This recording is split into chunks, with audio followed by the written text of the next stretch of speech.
One. One. Hi, everyone. Welcome to the Sea Brigade. Hello. We're a True Detective podcast, and today we're covering Season 2, Episode 2, Night Finds You, which is a True Detective-ass name for a True Detective episode. It's true. Something I wanted to talk about, I guess, I thought maybe that I was losing it a little bit when the intro was playing, because I'm like, oh, yeah. this is different than last week. I thought so, too. And, I didn't compare them back to back, but I did look on the Springfield, .co.uk or whatever, so they have the script up there.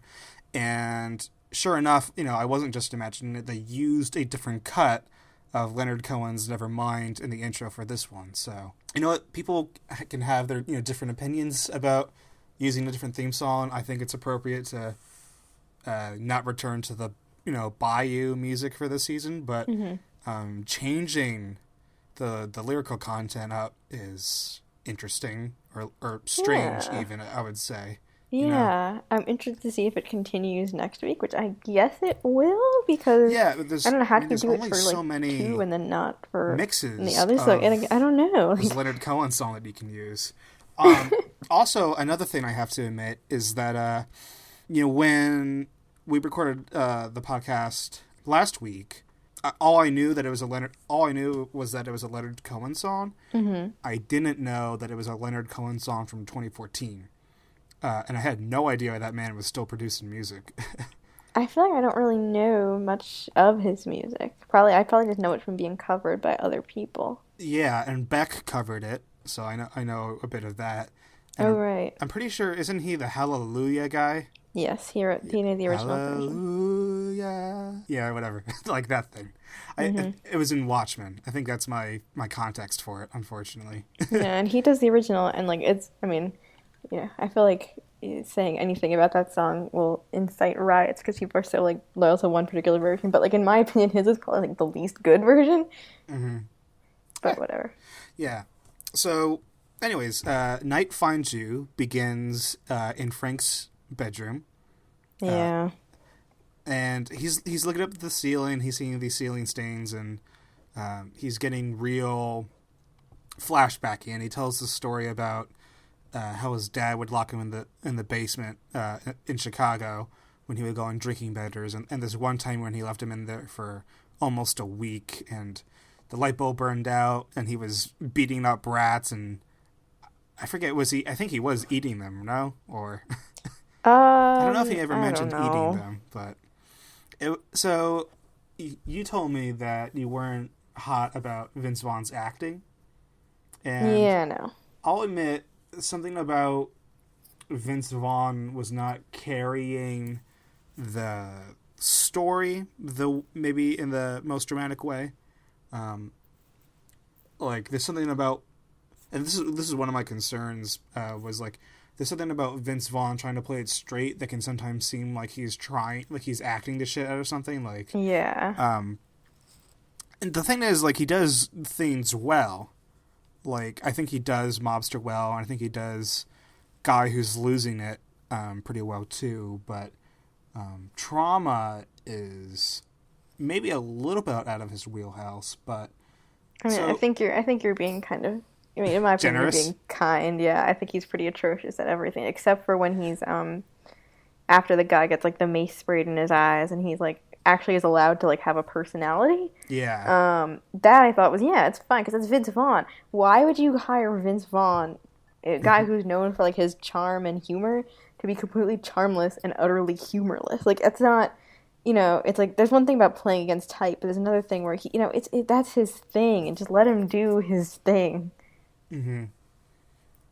I said, sorry, I was talking to my brother after, or while I was watching the episode, and he said about Vince Vaughn, I want him to be good, but I question if he is, and I agree.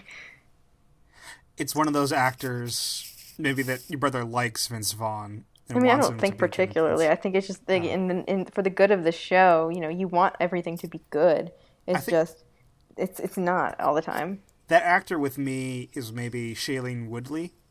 She's someone who, I haven't seen any of her movies, but I have not heard great things about her acting, but I love her and I want her to be in something good. Really? You love her? She was really good in The Descendants. That was a really good movie. Everything else has just been utter crap. I find her charming. Like she wears very like masculine suits on these talk shows, and then she's always talking about like herbs and different I don't know. See, to me, like hippie things. I don't know. I mean, it's all so calculated, but whatever. Could be. It probably is.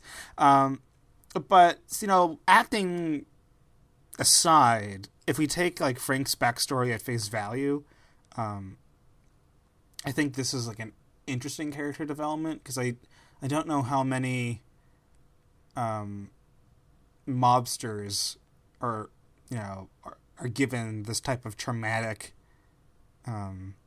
background or something like this, but I like it.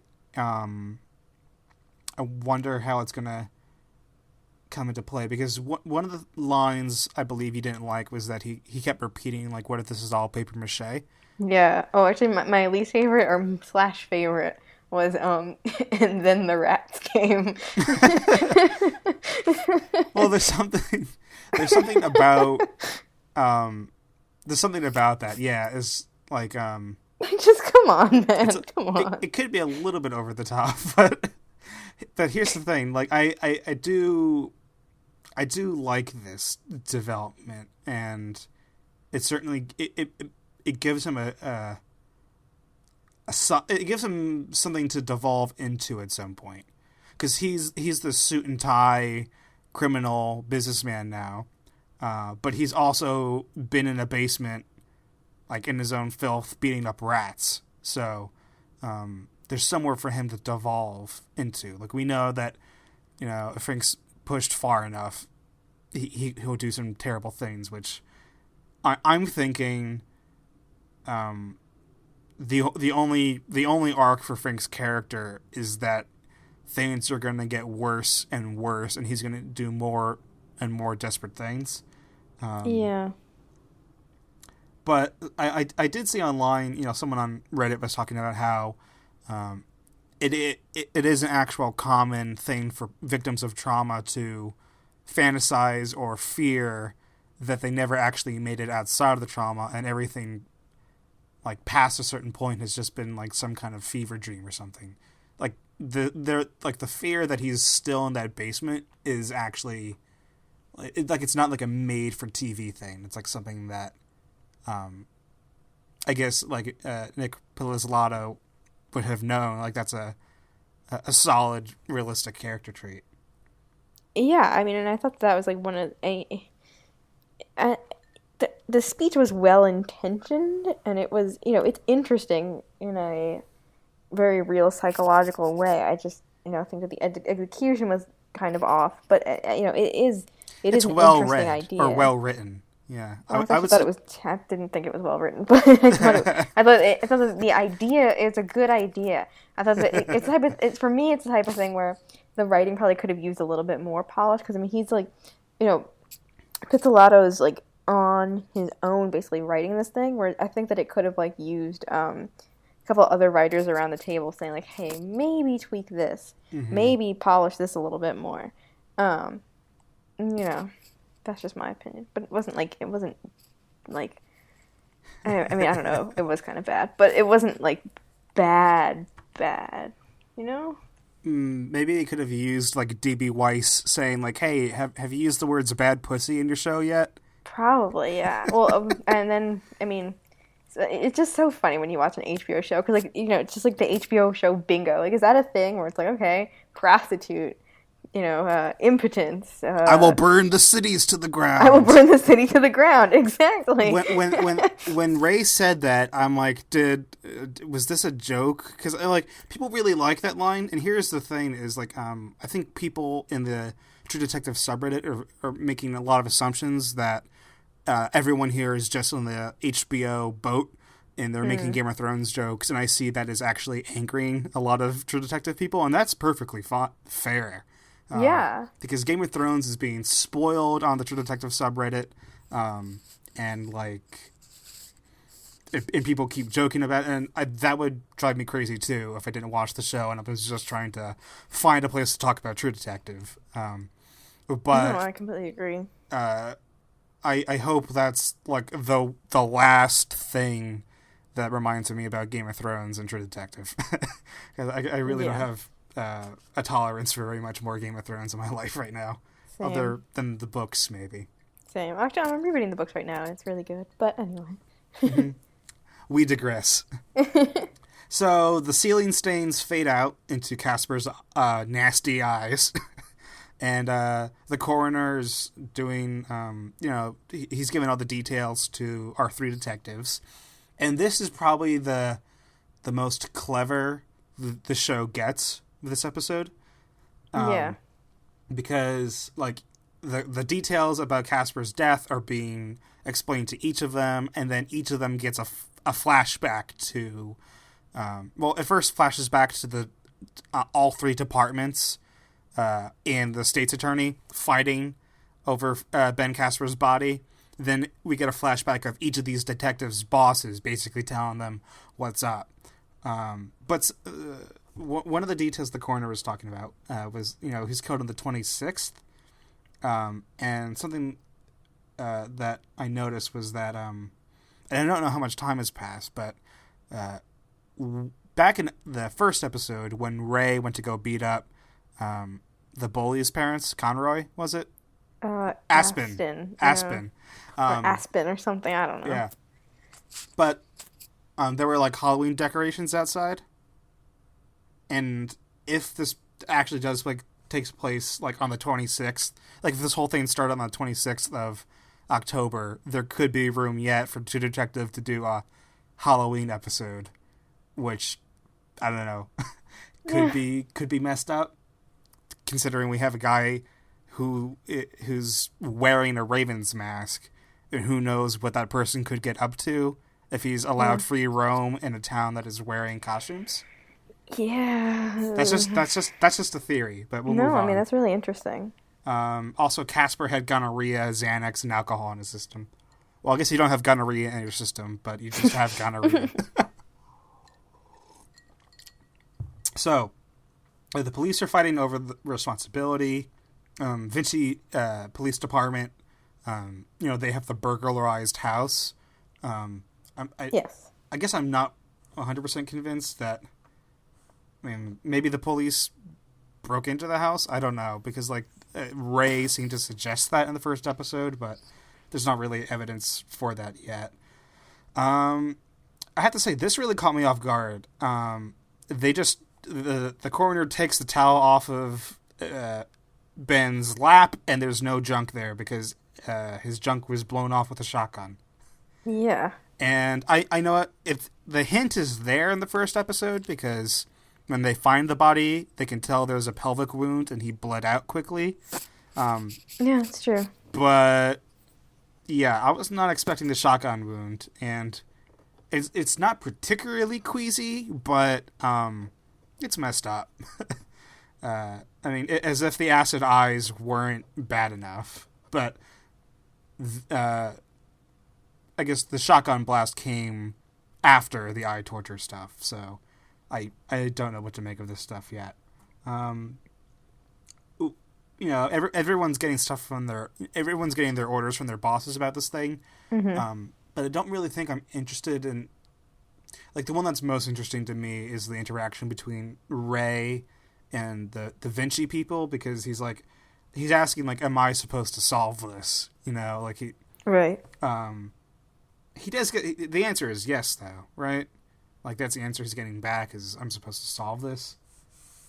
Yeah, that's what I got from it as well. Yeah, so I think that eliminates, if you're trying to figure out who done killed Casper, you can eliminate, because if the mayor and police department want this murder to be solved, then whoever did it wasn't doing it in the, it wasn't in the mayor's interest or the police department's interest, so I don't know.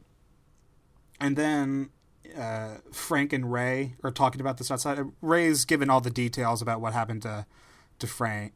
What all the details about what happened to Casper to Frank, and then this was kind of the beginning of Frank and Ray's like bickering, like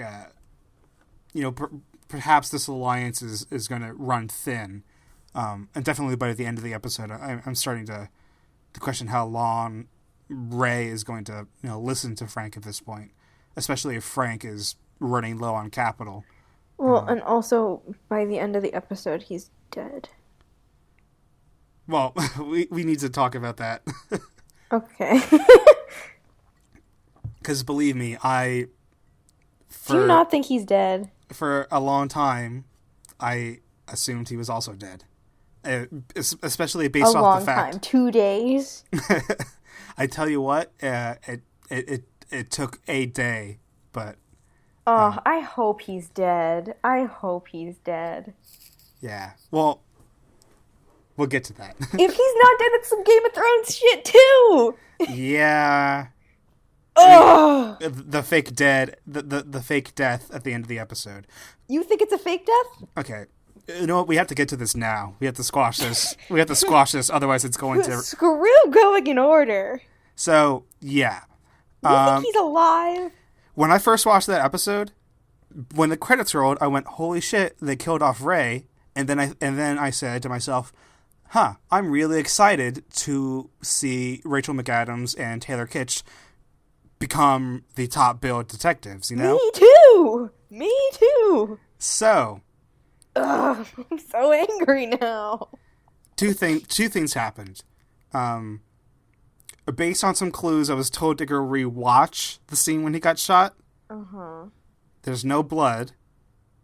Like, he gets a shotgun, he gets shot in the chest, and there's no spray from behind him. And then the second time he gets shot, there's again no there's no it's a very dry thing. And then the second thing, there are a lot of photos out there from the trailer, from the trailer of scenes that appear to have not been aired yet, featuring Colin Farrell in them. I'm so upset.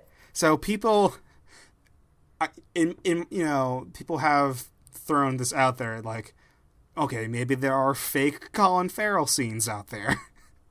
And I think when Colin Farrell or Taylor Kitsch were on, when they were on Fallon or something, they said they only shot 2 scenes together. And, I'm thinking they said that in interviews so that this would be believed as a death. But I forgot that he said that. Here's the thing.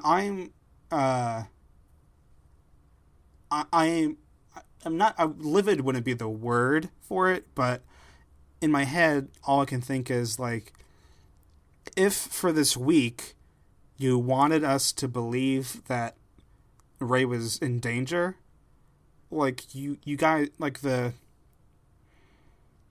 I'm kind of angry at marketing, I guess. Yeah. Whoever cut the trailers together, or who gave the orders as to what's supposed to be in there. If there's ever a moment, even if it's season, if it's episode 2 out of 8, I would have totally believed that they would have killed off Ray, because that would have been, kind of thematically interesting, because he was just before he got shot, he was talking to Felicia about, I'm not going to get a vacation unless I get dead. And, I don't think it would be the worst thing, to kill him off. If Ray is dead, and he's dead for good, and all the shots of him in the trailer that we haven't seen yet are fake, which I don't think is the case, but I don't know. I don't know. Or you know what? And this could be extra lame, but if Ray is going to survive this encounter with the man in the Raven costume, then I would have preferred you ended the episode with something like Rey gets hit over the top of the head with a frying pan. Something where it's like, oh, okay, Rey is knocked out. Like, instead of dangling in front of us, Rey being dead. Yeah. Oh, now I'm upset. I'm glad we got that reaction from you on the tape. Because I feel like I can go back and listen to that over and over. Just the moment when your hope, the moment when like your hope that you never had to see another Rey scene was just dashed on the wall. I hate him. Like Aegon Targaryen, just dashed on the wall. I hate him, and our listeners are gonna hate us for all of their Game of Thrones references. But you know what? I think the reason we're never gonna have the Reddit fans is because you don't particularly like Rey, and while I don't dislike Rey's my least favorite out of the 5 main characters. Yeah. So my favorite. Reddit loves him. I don't get it. My favorite being Rachel McAdams. Yeah, mine too, and also Brian's favorite too. My brother's favorite as well. Her. Oh no! Reddit hates her. I don't get it. I like. Okay, let me try to get her name right. I like Antigone, Bezzarides. Yeah. Bezzarides. I like her Annie. Yeah, I like Annie. I like Frank second. I like Paul. Then I like the Raven, and then I like Rey. Okay, for me it's Annie, Raven. I like Rey. I just don't like. Frank maybe has potential. Taylor Kitsch, I just don't know like anything about him other than that like he's probably gay, and I don't know. I don't know. And that he's, like, super creepy, but also, like, really attractive, and it's just really confusing. You know what? If I could reorder again, Teague. Teague Dixon is, Who's like... Teague? He's, like, the overweight, sloppy partner of Got it. Rey. He's above Rey just a little bit for me. I'm trying to... I mean, gosh, we're so far off the track of doing plot points right now, but... while we're just in this unmapped territory right now, I wanted to throw out a theory to you about the Raven. Okay. So I have this idea, and I tried putting it out there on Reddit, but it got downvoted. Thanks, guys. Oh, okay. I have this idea that the Raven might be a protagonist, or at least a vigilante, not attached to the mafia. Okay. And this idea is just kind of from the, like, so, I don't know, I think it might be interesting if this Raven is not some other mafia, because, mafia versus mafia isn't so interesting to me.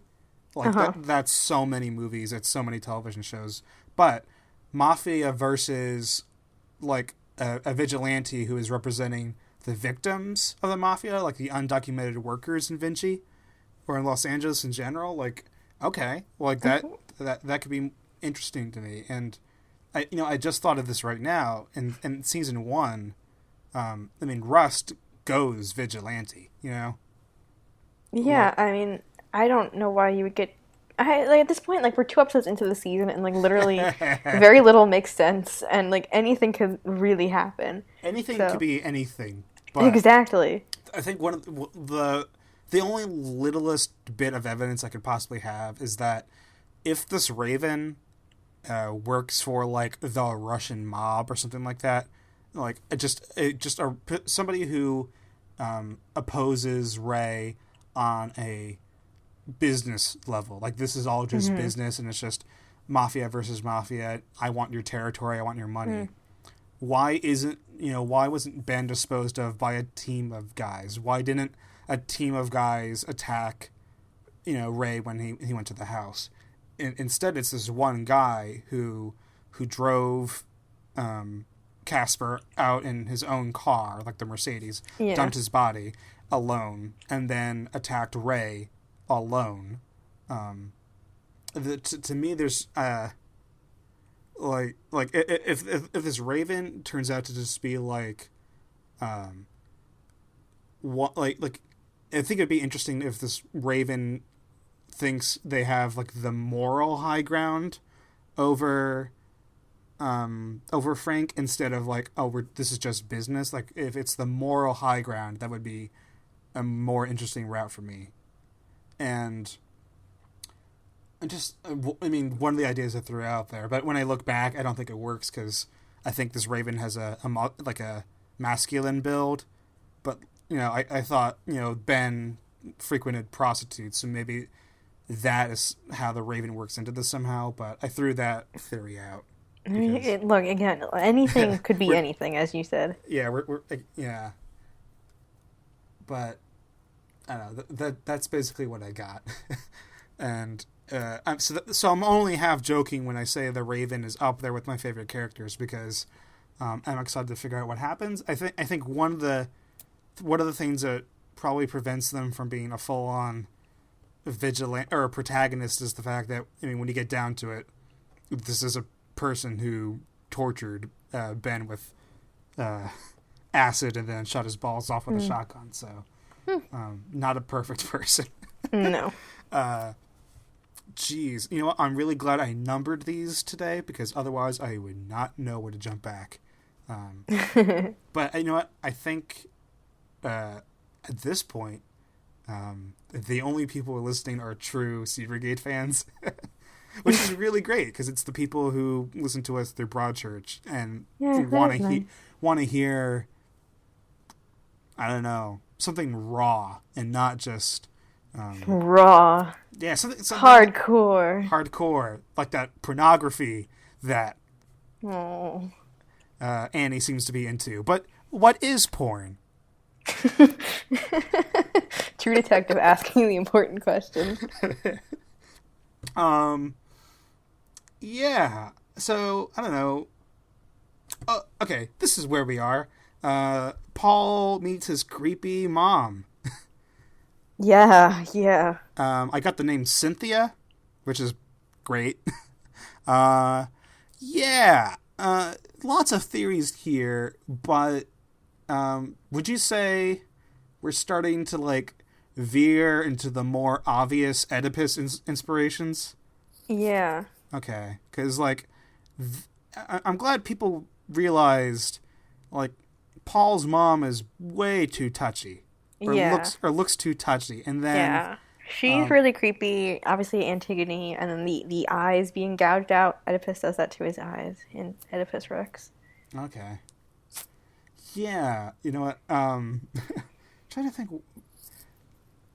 And yeah, she also says, like, it's too late to start calling me Ma. And I'm like, ugh. Yeah. But she offers Paul his old room. Yeah, and it doesn't really look like Cynthia's working. Like, she had an opportunity to work at an uncle's restaurant, I want to say, but she really isn't. So, I don't know. And also, like, when Paul brings her the fried chicken, she's like, oh, I don't touch the bread. I'm like, you look a little skinny. You could probably use... I'm saying, judging by your... What's going on here, eating bread is not going to be the cure here. So... Yeah. We get the first of Annie and Ray driving around town, which is really important because if this is going to be the pairing for season 2, I like it. I like their dynamic. I think you said you could have used some different dialogue. Like you really didn't need to hear things about e-cigarettes and sucking robot dicks. Yeah, that's just so weird. Does that fit in with Greek mythology? Like that scene when Oedipus sucked a robot? Yeah, it's like part of that scene from Oedipus at Colonus when he speaks to Tiresias, and yeah. Oh my god, you just dropped some knowledge on me. I made a joke and I walked into a lecture. Oh, you just got English majored. Although you were one too, so. Let's see. we find out. So Frank and his like minion. His minion. Yeah, they go talk to like some dude, and the short version is that Casper really screwed over Frank. So Casper, like, I think the three big things here that I grabbed from Frank's story was that Frank liquidated all his assets, so and gave the cash to Casper to spend on the land, in which he would probably multiply his money by who knows how much. Casper told Frank he would need 10 million to buy the land, when when the guy who owns the land says he only quoted 7 million. So Casper overquoted $3 million, so is, kind of screwing over Frank in that way. Yeah. Furthermore, he never purchased the land. Now that money is missing, and I didn't catch this guy's name, but this guy who's owning the land is saying you're in the unenviable position of owing, being owed money by a dead man. So, I like what this does to Frank in the stakes, because, his mood is basically like, we need to go on a hunt and like find out who did this and who took my money. And I think one of the things that's exciting to me is that I think Frank is going to target other gangsters, other criminals, and if this vigilante theory is right, he'll be missing the mark and doing a lot of damage in the process. So yeah, what happens next was that Annie and Ray, who I just started calling Ranny in my notes. Yeah, Ray and Annie talk to the mayor, who I love. He might be up there again, somewhere between Teague and Ray, because he's making drinks in his office and like then drinking it out of his shaker, and basically every question that Ray and Annie have, the assistant answers, and they don't really get much except for like the name of a prostitute that Ben particularly liked. And while they're doing that, we kind of find, like, for the first time, like, this base of operations. It's like some kind of shed or warehouse, whatever, where this case is supposed to be going down. We find that, Paul grabbed his bank records, and while at the bank was hit on, and then makes a inflammatory homophobic statement. And says, oh yeah, some guy was hitting on me and I was going to go beat him up. And one of the reasons I like Teague is because, as, kind of loafy as he is, he just kind of goes like, why would you do that? Like, kind of flat. He's not really defending the guy, but he is a little bit taken aback by this idea that he would just clock somebody for hitting on you. And of course, this raised everyone's flags for Paul being closeted gay, and the reason why he had to take a boner pill wasn't maybe because he needs it to get up, period, but he needs it to get up for this girl, because maybe he doesn't swing that way.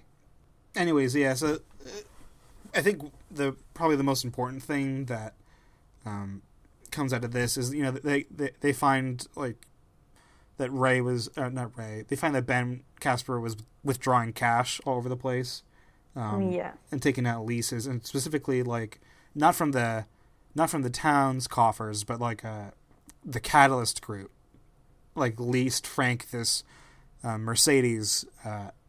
So I missed that in the show, and I'm glad that I had the script, because now I know, like, okay, that means that Paul and Annie, and I guess Ray too, because Ray doesn't know anything about this Catalyst Group stuff, but they now know to go in the direction of Frank's money trail. So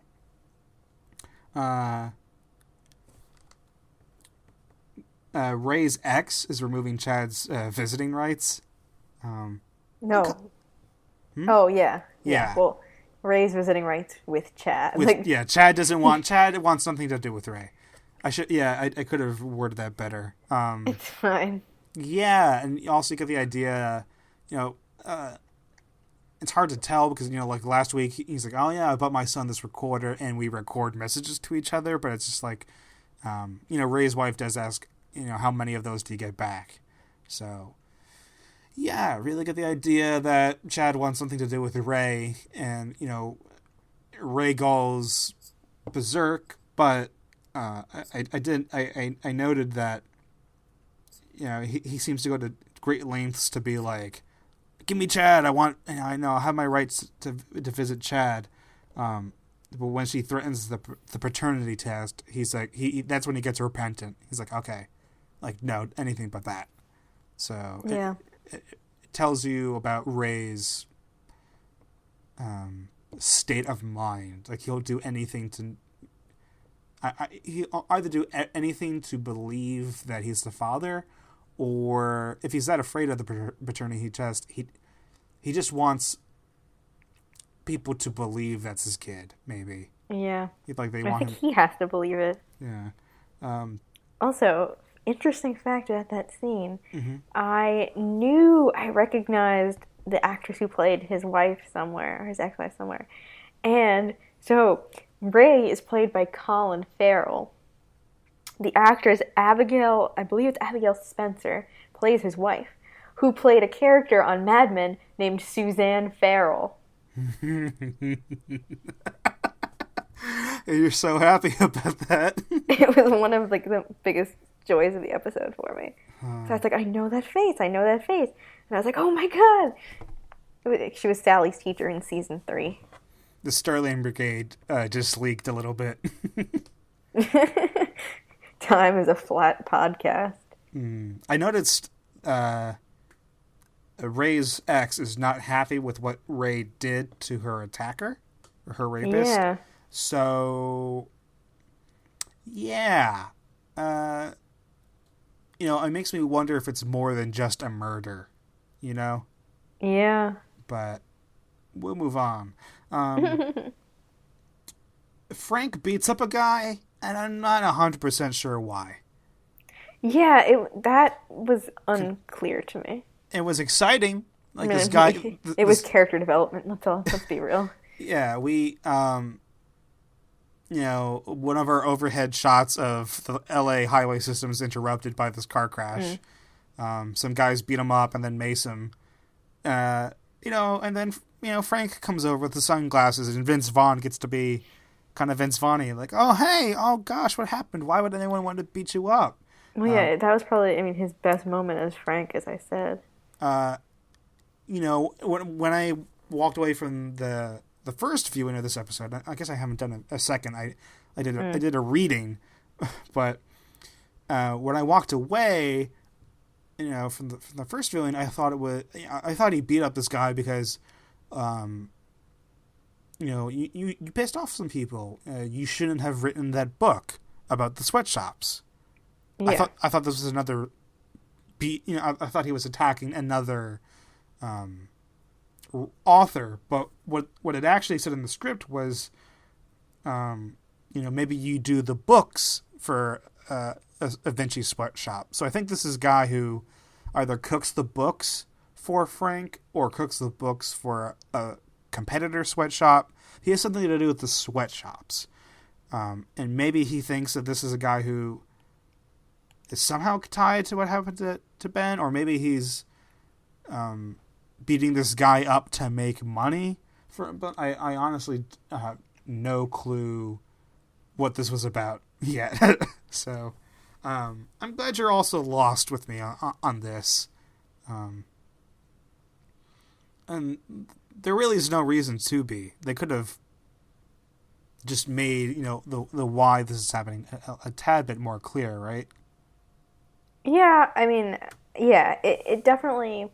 One thing that I noticed about this episode definitely was that it felt much quicker than the last episode, because, even the last episode moved really quickly, in terms of bouncing back and forth, but this episode seemed to, kind of take it more... expand more on important things. I honestly felt like this episode, the first 2 episodes, could have been one episode. This could have, if we could have found the body like 20 minutes into the first episode. And like imagine if Colin Farrell gets shot at the end of the first episode, especially if he's still alive. Like that would be an awesome opening episode. Mm-hmm. Yeah, I can see what you mean. Yeah, like the. Because I feel like so little of what we learned in that first episode had any impact on what happened in this episode that, I was just like, ugh.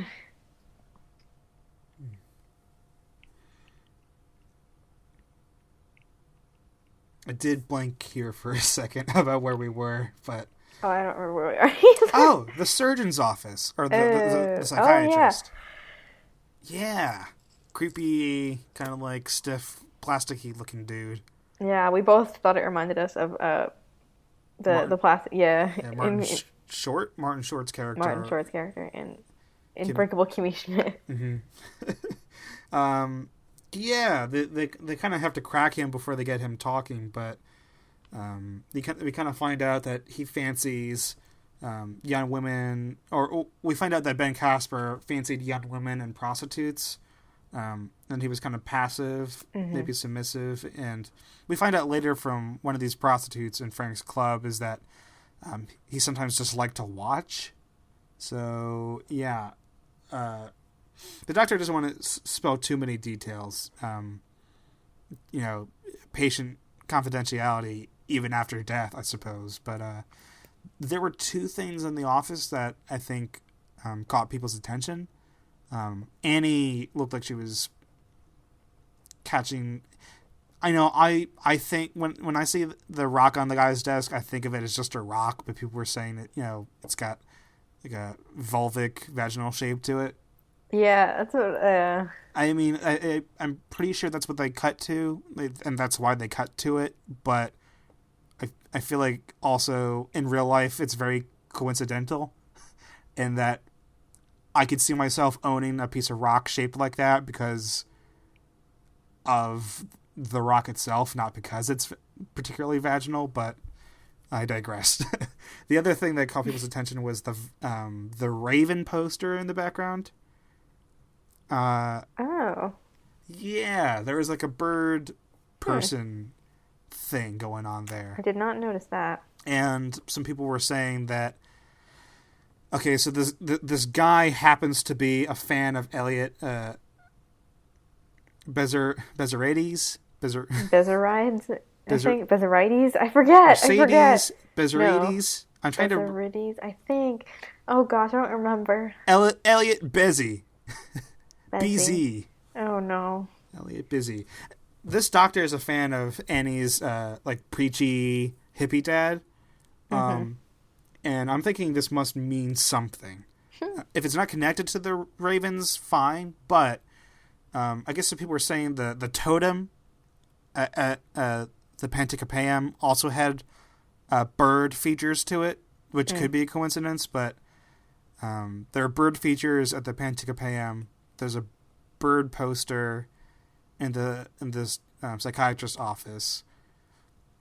And the two of them were both into this good people, I guess social theory stuff. So, I don't know. I would like to see the stuff tied together in such a way that Annie's dad isn't related to killings, but maybe his hippie philosophy produces. I mean, it obviously produces negative results because this doctor remembers Annie as a child. He says something along the lines of like, back at the commune, or back when he was when her dad was preaching and he had young children. Annie basically says like, the good people were fucked up. And the doctor's like, well, there's all kinds of secrets, all kinds of truths. And, Annie says, there were 5 children, 2 were in jail, 2 committed suicide, and the 5th is a detective. So it's pretty messed up backstory for Annie to consider that her mother and two siblings died. So yeah. and you have to imagine it's because of whatever parenting happened here. So, Yeah. And just another reason, I feel like Annie definitely is the most fleshed out of our characters. mm-hmm. I mean, maybe Ray maybe gets to, and Frank maybe get to speak more, but she already has like a really well established backstory. Yeah, there's kind of more mystery there to it, and Yeah. Paul certainly has a mystery too, but like, Paul as a person seems so stiff that I don't know how his backstory is going to develop. But Annie has a flourish to her, I would say. Yeah. So, yeah. I know Frank visits the mayor and try to hold favors over him, because I guess Frank is short on cash. So he owes the mayor cash, so he's trying to be like, hey, remember the time I helped your son out? And, the mayor's drinking from his shaker, and he's talking about how, like, I'm afraid my son's losing his mind. He can't handle the deep trip. I fear he's going to be a destroyer. Like, don't know what any of that really means, except for I take away the fact that, okay, the mayor's son did a lot of coke, maybe did a lot of acid, and now he's kind of maybe losing it. Although I did like, I guess, we're going down this parenting route again, but he tells Frank children are a disappointment. Don't have them. So, something I caught was like kind of funny. I didn't notice this at all watching the episode, but reading it I did. So Annie and Paul are talking theories about what to do. Now that they know that he was into prostitutes, they think all these bank withdrawals had to do with the prostitutes. And the two, I think, I guess it's Ray's idea. He's like, okay, great. We'll send Paul in to investigate the prostitutes, like undercover. Mm-hmm. And he'll be great at that. And I'm just like, no. No, he will not. He cannot have... He cannot be comfortable and sexual with a girl he is dating. So, I predict in future episodes, working the undercover vice as like go pick up a prostitute and find out information from her. I expect that this is going to go poorly. So, yeah. Ray drops like the titular line of the season. We get the world we deserve. So like Annie's asking like, what's the deal with Da Vinci? All undocumented labor, industrial stuff, yada yada yada. And I don't know how much to read into. We get the world we deserve. It sounds like the type of philosophy that's meant to be changed. Like maybe, like Ray believes that, but I don't think the viewer is supposed to walk away being like, yeah, you're right. Like, that's the mindset that somebody's mind needs to be changed on that for me to be like happy, I guess. Yeah. Like, I feel like one of the people with a dark mindset needs a little bit of optimism eventually. And, because like, we talked about this, last week, but things didn't really get optimistic until the end of season 1. Or, right? Yeah. I mean, I think that it's so hard because overall, I mean, yeah, the storyline was bleak, but there were still the moments of levity when, Marty and Russ would just talk, and there was a sense of humor there, and there was a sense of understanding that these two characters reached where they had a sense of humor with each other. And we haven't seen that yet. I don't know if we will. I know a lot of critical comments of the series in like those early reviews was that it was so dark and without any sort of levity. Maybe it'll come up in the last 4 episodes. Okay. But yeah, I don't know. I think some of the moments of levity are things that perhaps you and me aren't laughing at. Like, oh, you're sucking on a robot's dick. Oh, Like, yeah. Well, that yeah, because it's just not funny. it might It's that might be weird. designed to be like a chuckle thing. Like when Yeah. I smoked an e-cig and I felt like it was smoking me. Like, yeah, I don't know. Like, Yeah. it's you mentioned your brother's reactions. One of my roommates who's not living with me right now, so I guess just one of my friends. He messaged me saying, "Hey, I just finished like the second episode of True Detective, season 2. What the fuck's going on?" And I mean, I like that and don't at the same time because that's bad. And it maybe means that only obsessive internet people are the ones putting things together. But also, if that's his reaction, maybe he's not having a great time either. So, Yeah, I feel like this episode was definitely better, but I feel like my concern still is that it's kind of getting weighed down in like the true detectiveness of it all. Like I still, how does Taylor Kitsch's character fit in yet?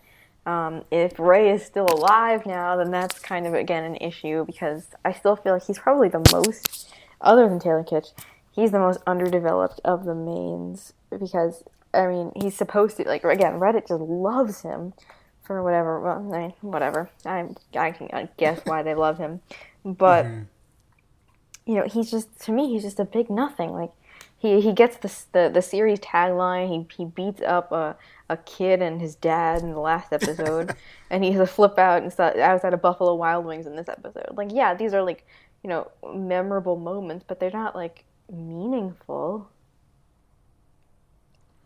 Yeah. So I'm, I guess we're looking at one of the reasons why I was kind of excited at the prospect of his death, and not because I hated him, but because I thought it'd be kind of funny for the internet to lose its sweetheart here, because Because then you're actually forced to look at what's happening here, and I think that, I hope that Annie does end up becoming the emotional centerpiece of the show and the real driving force behind it.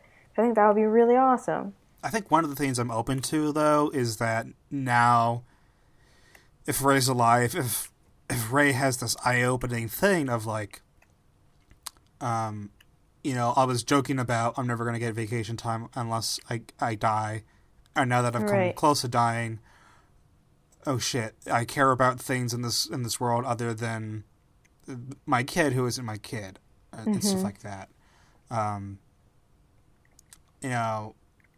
this is a depressed drunkard, but I don't know what he's gonna find to keep him alive. But maybe it's coming clean and not being a deep, not being like a detective in the pocket of a criminal in a corrupt police department.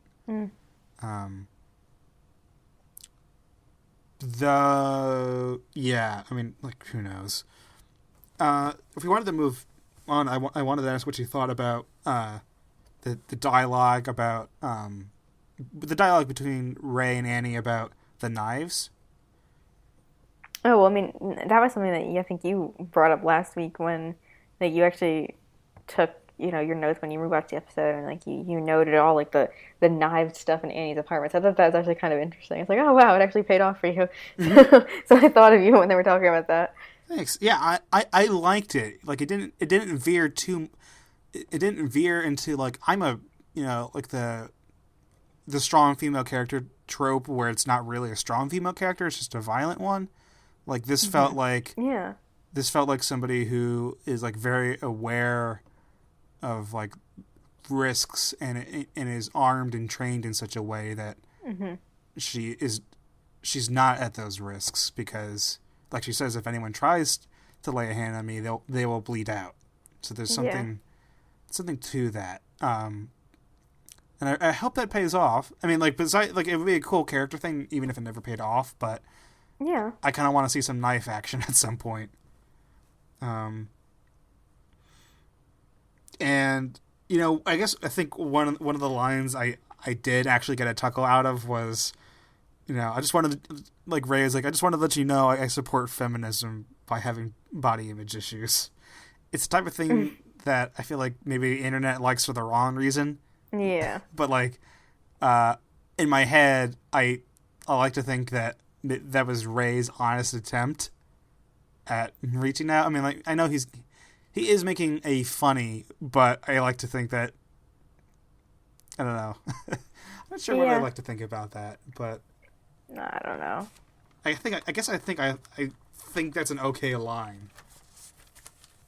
But I don't know if you're going to jump on that shit. No, I mean, it was better than whatever was the e-cigarette thing. Hey, it's a phallic thing. And also, he's like, oh, you pulled it off. Most people don't. I really don't know that she was. I mean, I admit, I don't have like an e-cig, like a blue brand or anything like that. But I don't have anything against the items themselves in the act, but there's something about maybe vape culture that I don't understand. Or what I hate is that people think that they can smoke them in like non-smoking areas, or but it's no, you can't, you cannot.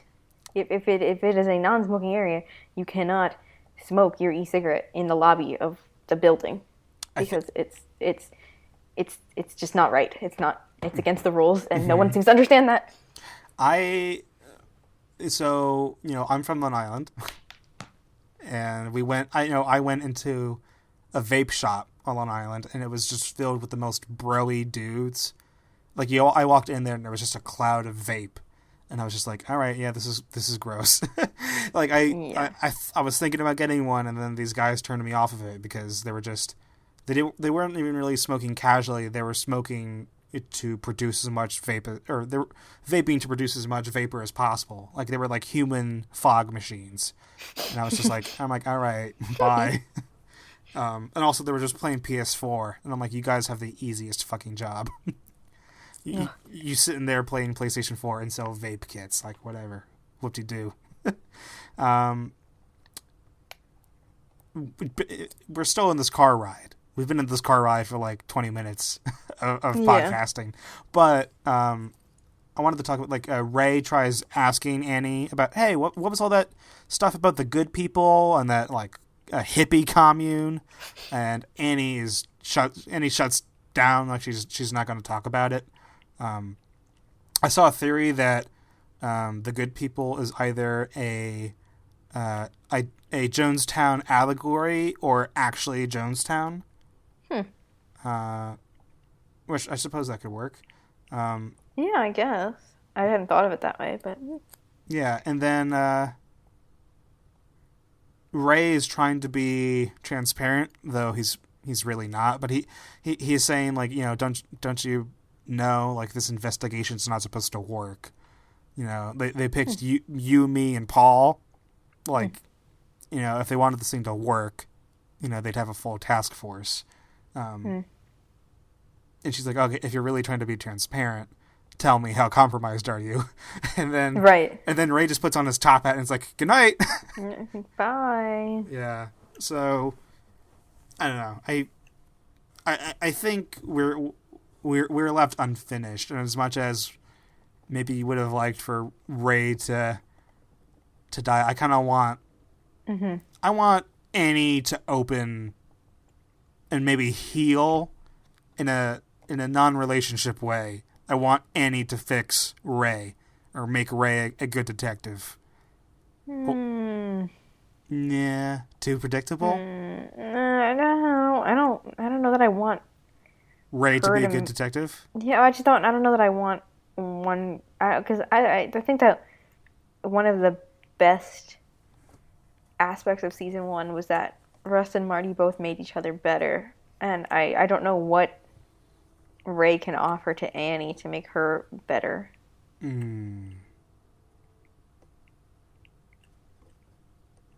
don't have anything right now, like not off the top of my head.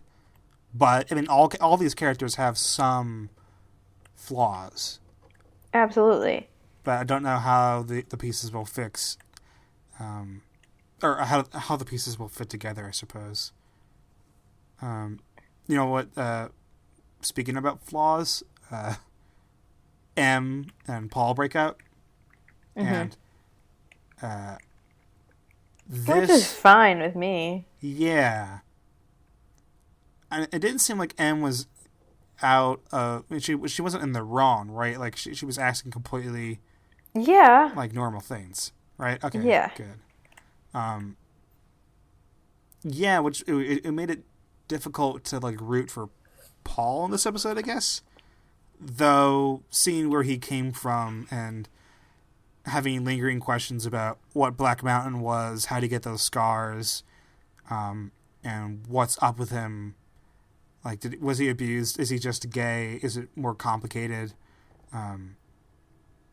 It's kind of a little bit unfortunate because I don't know. Like, I guess I'm not sure what's up. Yeah, he still is the most difficult True Detective character to understand. I mean, I don't know where, I don't know. And we know about his mother, but that's all we really know about him. Motorcycles. Yeah, that's true too. Yeah. I feel like, would I be wrong in saying like he's the person we're going to find them?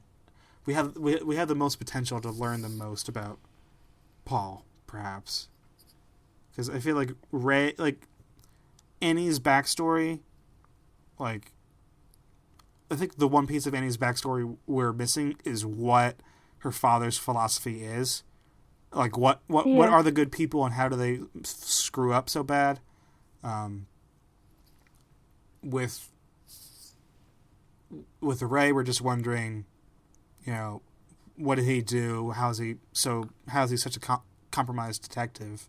Right. But with Paul, I think it's a multifaceted thing because there's the scars, there's the military, there's the Black Mountain, there's his mother, there's potentially his father, there's the sexuality, right. And how all those things could be intertwined.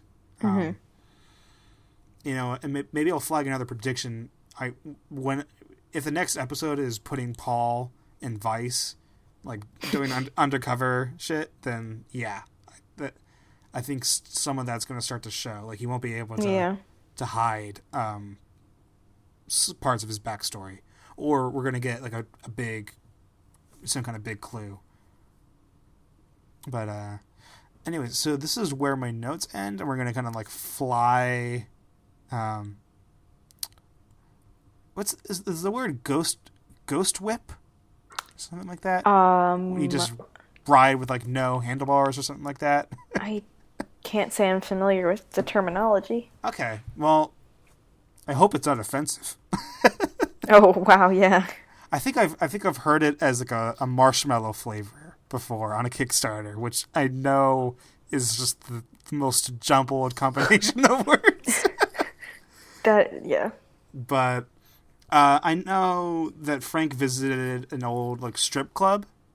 And I haven't done this yet, so I'm not making any promises, but if I could find out what song was in the club, I might replace Leonard Cohen with some club music to play us out. Yes.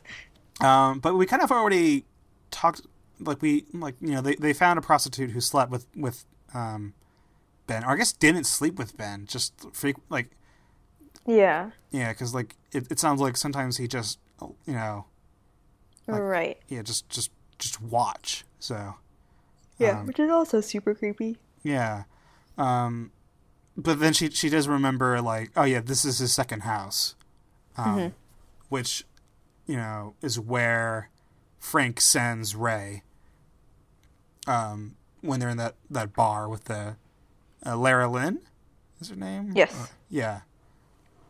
Which I was like surprised that they brought her back. Yeah, it's funny how, people are calling it like a Lynchian thing because like in Twin Peaks there was a musician who was always at the same, like every time you went to this bar there was that same singer. So, and it's funny how many people are upset that her music isn't the intro, but I think something that's not wrong with her music, but it's not up-tempo enough for the intro. Like, people have combined them, and I think what they're not getting is like none of her music beats sync with the video. And like when you mix the theme song from season 1 with the video from season 2, the music beats and the visual transitions match closer because like the theme songs for True Detective are kind of up tempo, whereas all of her songs are very sad and slow. So it's one of those things where, and I like where people's heads are thematically because all her music works for the show, but not in theme and not so much in like intro music tempo, But no, true. That's just the thing. So I'm looking at the script right now, and there's a total gap in the script because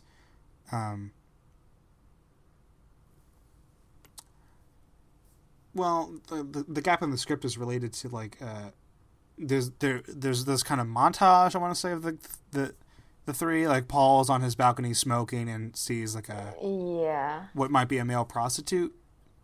Yes. And then Annie is watching porn. Yes. And I guess before Annie starts watching porn, we know that she's still looking into Vera. But right. But yeah, I can't really think. Was Ray doing anything in that montage? You watched the episode just now, and I can't remember if Ray's doing anything but drinking like a Modelo. I don't remember. Yeah, but yeah, I'm trying to. There's nothing really much else to the episode. We kind of exhausted, I feel like, points of conversation. Except and we talked at length, I think, about what happened to Ray with the Raven, but I'm pissed. When Ray approaches Casper's house, there is that car. Casper's car is in front of the place. So I'm like, okay, that fucking Raven is here somewhere. So I never. And when you saw like there was a missing mask on like Casper's wall, yeah. I was like, ooh, this is some like good thriller type shit. Yeah. Like horror movie type stuff, like that's a great thing. And I was legitimately like jump scared maybe by the Raven being there. Like, I thought that was all really done well. Yeah, no, that was really good. And there's like a radio on, and it's playing like "I Pity the Fools," like some old blues song, and which I was watching with subtitles on. I'm like, oh, okay, this is funny because it's Ray here is kind of the fool. He's walked at the murder scene, and bam, and if that were the end of Ray's story, I would be satisfied by that. But me too. That's why I'm so upset. Yeah, I feel like all clues point towards it not being the end. Yeah, and I know you're disappointed, and I have to say, while I'm glad that Ray is going to get a full arc, because like, look, if he was killed, like he didn't get a full arc. No, but true. I'd also be 100% okay with that because, sometimes characters just die. Sometimes shit like this happens, especially in like gritty crime dramas, like without, I mean, no, I'm not going to spoil any movies, but you can think of a few mafia movies. People just get killed in these things, so it would totally be in line with that. So, you know, all I can say is like, all right, if my vigilante theory is actually right, maybe this Raven figured out that this was... And, well, hang on, I thought, like, maybe the Raven didn't go for a kill shot because they knew it was a cop, but then why would you shoot the cop in the first place, right? If you were just a vigilante, not interested in messing with the law, but just getting justice. But, yeah, I don't... Maybe there's some holes in the theory, I think. Like the whole torture thing. But, yeah, it's just details. Just major details in a mystery show. Details. Just gloss over them. Who needs them? But yeah, I'd say this is a full episode. I gotta go cut some silence out of it. But you know, I liked this one. It's certainly not traditional, and unless we're furious about more things in the future, I think we'll return to a chronological thing. But in this particular episode, I needed to break it to you that, you know, I don't think he's dead. Yeah, I'm upset. But listener feedback could be sent to cbrigadepodcast@gmail.com. And I want to thank you guys for listening. And then look forward to watching again this week and recording another podcast in the future. So thanks for listening, and have a good night. Bye. All right, bye.